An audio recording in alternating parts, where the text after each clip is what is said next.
প্রভু যীশু খ্রিস্টের মিষ্টি মধুর নামে আপনাদের জয় যিশু। এভরিডে ব্লেসিং চ্যানেলে সকলকে স্বাগত জানাই। প্রিয় বন্ধুগণ, আজ আমি আপনাদেরকে পবিত্র বাইবেলের অননীয় এবং সাফিরার কাহিনী শোনাবো। এটি প্রেরিত পুস্তক 5 অধ্যায় 1 থেকে 11 পদে লেখা আছে। প্রিয় বন্ধুগণ, এটা হলো সেই সময়ের ঘটনা যখন প্রভু যিশুর প্রেরিত শিষ্যরা মণ্ডলীতে তাদের সেবা কাজ শুরু করেছিল। সেই সময় সমস্ত বিশ্বাসীরা একসাথে মিলে মণ্ডলী চালাতো এবং প্রভু যিশুর সুসমাচার প্রচার করত। এমনকি তারা নিজেদের ধন সম্পত্তি দিয়ে ঈশ্বরের সেবা কাজ করত। তারা সবাই মিলে একসাথে খাওয়া দাওয়া করত আর তারা তাদের ধন সম্পত্তি প্রেরিতদের কাছে এনে জমা করত, আর যার যেমন দরকার হতো সেইভাবে তাদের দেওয়া হতো।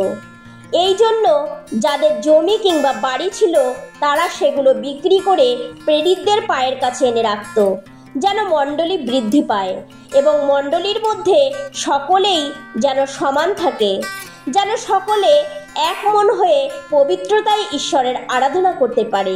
আর সেই সময় অননীয় নামে একজন লোক ও তার স্ত্রী সাফিরা একটি সম্পত্তি বিক্রি করলো।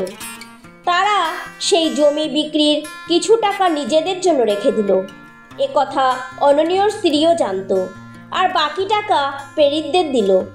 তখন পিতর অননীয়কে বললেন, অননীয়, কি করে শয়তান তোমার মন এভাবে অধিকার করলো যে তুমি পবিত্র আত্মার কাছে মিথ্যা কথা বললে এবং জমি বিক্রির টাকা থেকে কিছু টাকা নিজের জন্য রেখে দিলে?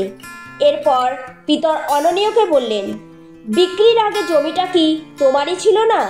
আর বিক্রির পরেও কি টাকাগুলো তোমার হাতেই ছিল না? তবে তুমি কেন এমন কাজ করবে বলে ঠিক করলে? তুমি মানুষের কাছে মিথ্যা বলনি, কিন্তু ঈশ্বরের কাছে মিথ্যা কথা বলেছ।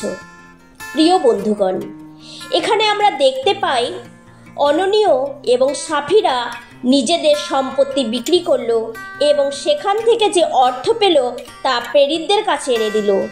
কিন্তু তারা সেখান থেকে কিছু টাকা নিজেদের জন্য প্রথমে বের করে নিয়েছিল।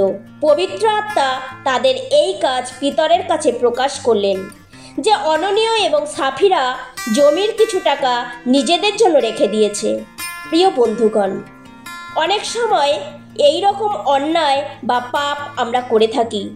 আমরা মনে করি যে কেউ আমাদের দেখেনি বা আমি যা করেছি তার বিষয়ে কেউ জানতে পারবে না। কিন্তু এই ঘটনাতে আমরা দেখতে পাই যে অননীয় এবং সাফিরা যে কাজ করেছিল তা পবিত্র আত্মা পিতরের কাছে প্রকাশ করেছেন। এই জন্য প্রিয় বন্ধুগণ, আমরা যেন এরকম মনে না করি যে আমরা গোপনে যা কিছু কাজ করি বা যা কিছু বলি তা ঈশ্বর জানেন না। ঈশ্বরের কাছে কোনো কিছু লুকানো থাকে না। আমাদের ঈশ্বর হলেন সর্বজ্ঞানী, তিনি সমস্ত গুপ্ত বিষয় জানেন। অননীয় এবং সাফিরা তাদের অন্যায় শুধু লুকানোর চেষ্টা করেনি, কিন্তু তারা প্রেরিতদের কাছে মিথ্যা কথাও বলল। সেরকম আমরাও অনেক সময় আমাদের অন্যায়কে লুকানোর জন্য মিথ্যার আশ্রয় নিয়ে থাকি। এরপর আমরা দেখতে পাই, প্রিয় বন্ধুগণ, যখন অননীয়র মিথ্যা কথা পবিত্র আত্মার দ্বারা পিতরের কাছে প্রকাশ পেল, এই কথা শোনা মাত্র অননীয় মাটিতে পড়ে মারা গেল। এই ঘটনার কথা যারা শুনল সবাই ভীষণ ভয় পেল এবং যুবকেরা উঠে তার গায়ে কাপড় জড়ালো এবং বাইরে নিয়ে গিয়ে কবর দিল। প্রিয় বন্ধুগণ, এখানে আমরা দেখতে পাই যে অননীয় একজন বিশ্বাসী ছিল। সে প্রভু যিশুকে গ্রহণ করেছিল, হয়তো সে বাপ্তিস্মও নিয়েছিল, সে মণ্ডলীর একজন সদস্য ছিল, কিন্তু তবুও সে দুটো অন্যায় কাজ করেছিল। প্রথম, সে তার জমির কিছু টাকা নিজের কাছে রেখে দিয়েছিল এবং দ্বিতীয়, সে মিথ্যা কথা বলেছিল। শয়তান তার মনকে অধিকার করে নিয়েছিল। শুধুমাত্র অননীয়কেই শয়তান অধিকার করেননি, তার স্ত্রী সাফিরাকেও শয়তান অধিকার করেছিল, আর শয়তান তাকেও ধ্বংস করেছিল। এরপর আমরা দেখতে পাই যে তার স্ত্রীও একই রকম কাজ করেছিল। প্রায় 3 ঘন্টা পরে অননীয়ের স্ত্রী সেখানে আসলো, কিন্তু সে জানতো না তার স্বামীর সাথে কি ঘটেছে। যখন অননীয়র স্ত্রী পিতরের সামনে এলো, তখন পিতর তাকে জিজ্ঞাসা করলেন, বলো দেখি তুমি আর অননীয় সেই জমিটা এত টাকাতে বিক্রি করেছিলে? তখন সাফিরা বলল, হ্যাঁ, এত টাকাতেই বিক্রি করেছি। তখন সাফিরাও একই মিথ্যে পিতরকে বলল, যা অননীয় পিতরকে বলেছিল, কারণ তারা দুজনে মিলেই মিথ্যা কথা বলবে বলে পরামর্শ করেছিল। কিন্তু তারা জানতো না যে ঈশ্বরের কাছে কোনো কিছুই লুকানো থাকে না। তারপর যখন সাফিরাও পিতরকে মিথ্যে বলল, তখন পিতর সাফিরাকে বললেন, প্রভুর আত্মাকে পরীক্ষা করবার জন্য কেন তোমরা একমত হলে? দেখো, যে লোকেরা তোমার স্বামীকে কবর দিয়েছে তারা দরজার কাছে এসে পৌঁছেছে, আর তারা তোমাকেও বাইরে নিয়ে যাবে। সাফিরা তখনই পিতরের পায়ের কাছে পড়ে মারা গেল। আর ওই যুবকেরা ভিতরে এসে তাকে মৃত অবস্থায় দেখে বাইরে নিয়ে গিয়ে তার স্বামীর পাশে কবর দিল। তখন মণ্ডলীর সব লোক এবং অন্য যারা সেই সকল কথা শুনল, সবাই ভীষণ ভয় পেল। প্রিয় বন্ধুগণ, এখানে আমরা দেখতে পাই যে অননীয় এবং সাফিরা প্রথমে তাদের জমি বিক্রি টাকার কিছু অংশ নিজেদের কাছে রেখে দিয়েছিল এবং মিথ্যা কথা বলার জন্য তারা একমত হয়েছিল। তারা উদ্ধার পাবার পরেও তারা সম্পূর্ণরূপে পাপ কাজ ত্যাগ করেনি। তাদের মধ্যে লোভ কাজ করছিল। তারা ভেবেছিল তাদের অন্যায় কাজ কারোর সামনে আসতে দেবে না, কেউ কখনো জানতে পারবে না। লোভের জন্যই তারা মিথ্যের আশ্রয় নিয়েছিল। প্রিয় বন্ধুগণ, আজ আমি আপনাকে বলতে চাই যে একটা পাপ অনেক অপরাধের জন্ম দেয়, যেরকম আমরা অননীয় এবং সাফিরার জীবনেও দেখতে পাই।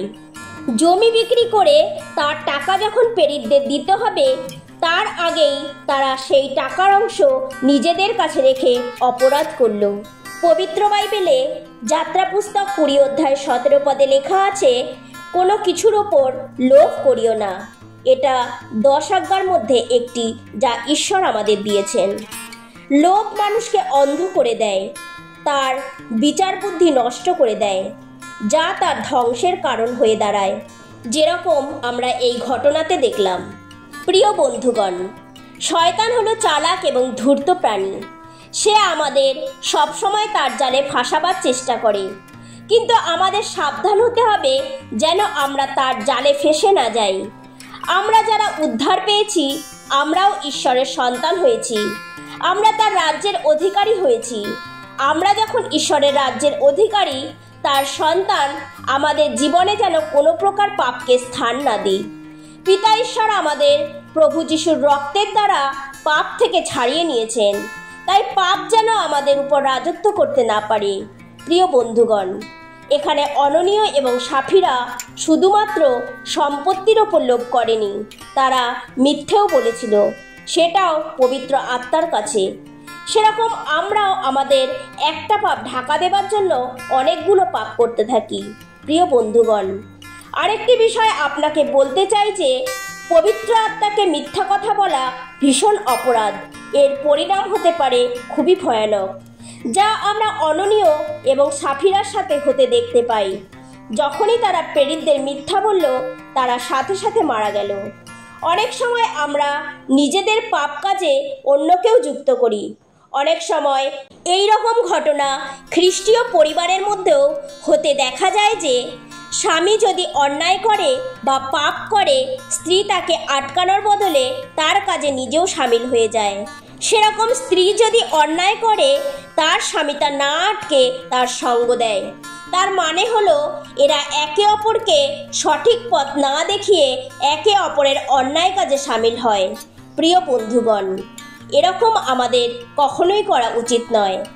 এই ঘটনাতে আমরা এক ভয়ানক পরিণাম দেখতে পেলাম। এই রকম আমাদের সাথেও হতে পারে। ঈশ্বর চান না আমাদের পরিবার ধ্বংস হয়ে যাক। এই জন্য আমাদের বিশ্বাসযোগ্যতার সাথে ঈশ্বরের আদেশ পালন করা উচিত, যেন শয়তানের কোনো উদ্দেশ্যই আমাদের জীবনে সফল হতে না পারে। ঈশ্বর আজ এই বাক্যের দ্বারা সকলকে আশীর্বাদ করুন। আসুন প্রার্থনা করি। হে স্বর্গের জীবন্ত পিতা, তোমায় ধন্যবাদ আজকের দিনের জন্য।